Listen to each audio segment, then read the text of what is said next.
Hey everyone, welcome back to our kitchen. My name is Emily and this is Lauren and we're two of Festival's Mealtime Mentors. We're always kind of feeling like the morning is kind of chaotic, so we're always on the lookout for quick and easy grab and eat breakfast. Yes, and one of our very favorites that we're going to be sharing today are something called overnight oats. So what overnight oats are, it's kind of a different take on oatmeal, but essentially what you do is you mix from 1-to-1 ratio of oats, so just rolled oats, with some sort of milk. So either that's cow's milk or maybe an almond milk. I personally like the almond coconut milk. So really whatever you have on hand, you mix a 1-to-1 ratio. So if you're doing a cup of oats, you're doing a cup of liquid. And you let them sit overnight or at least just for a couple hours to where those oats really kind of soak in the liquid and then soften up. And we really like overnight oats because you can customize the flavors. There are a whole bunch of different flavors, and today we're making Blackberry Matcha oats, which we'll get into what matcha is in a little bit. But should we get started on our overnight oats? Yes, so we have our oats ready to go, and we're using certified gluten-free oats today, but any rolled oats will work. So we have got 3 cups of these, which means we need to add 3 cups of our liquid. So we'll do 2 cups to start off.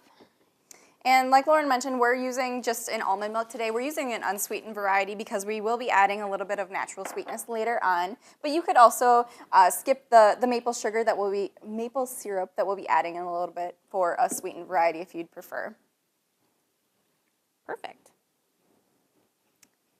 All right. And next we're going to be adding some vanilla extract and almond extract, which I personally love adding to my overnight oats. And this is just a hack that I use at home, but I just use the cap just because we're adding a little splash. Less dishes. You don't have time for that kind of stuff in the morning or even the night before. So we're just adding in just a little bit to give it a little extra flavor. And that's a really great thing about these overnight oats is because they are very customizable. So you can add really whatever ingredients you want to make it something that you're really going to enjoy. Perfect.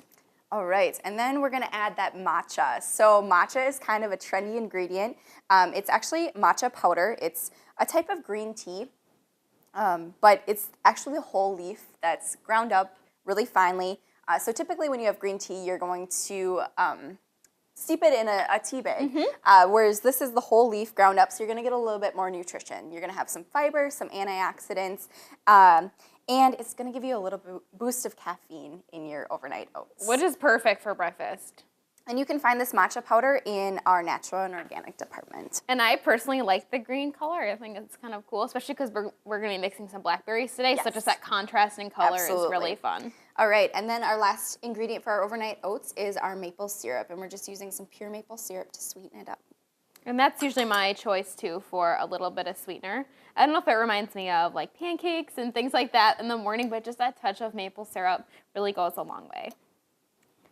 All right. And as you can see here, we have what seems like a lot more liquid than there is oats. But what's going to happen is, as you let this sit in the refrigerator, those oats, again, are going to take up some of that water. They're going to soak in the water, the liquid, I should say, and really soften up. And it's going to look a lot more like an oatmeal. Yes. Perfect. All right, so then we just let this sit overnight or for a couple of hours just to let it soak up, and we have some ready. Typically what I do, I wake up early, so I'll get my overnight oats ready in the morning, do my normal morning routine, and then take them on my way to work. So really all you need to do is let them sit for 2 to 3 hours minimum, but you can certainly let them sit overnight. They're just going to get even softer the longer that you let them sit.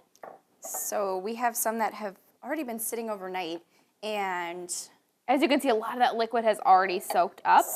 We do still have some liquid, so you could certainly use less if you prefer no extra liquid. I personally like that little bit of extra liquid. Makes it more like a cereal, I guess. Yes, yep, exactly. All right, so then we're going to kind of layer this with some fresh blackberries, one of my favorite fruits. Again, I just love this color contrast. Definitely. And what's fun is if you don't like blackberries or you don't have blackberries, you can use any sort of berries or fruit. There's so many different combinations. Yes. All right. Top me off a little bit. Will do. And then we can add our final topping. Today we're adding chia seeds, which we love chia seeds because number one, They're really good for us. They're omega-3 fatty acids. There's fiber. Yep. And they just look really cool. They I do. just see them as you're kind of topping them. And you know, you could add them overnight with the other liquid and it'll Sure. help absorb some more of the liquid because they really swell up. But I kind of like the crunch to add them after. Just going to top with a couple more blackberries. Oh, yeah, because definitely. Yum, yum. Because why not? Yeah. You ready to give it a try? Yes. I'm really looking forward to trying this matcha. These are delicious. Tastes just like green tea, but in your overnight oats. Yes, and a little bit of caffeine too. Yes, which absolutely. Love that. Well, we hope you give this twist on oatmeal a try. And for more recipes and resources from your mealtime mentors, visit festfoods.com.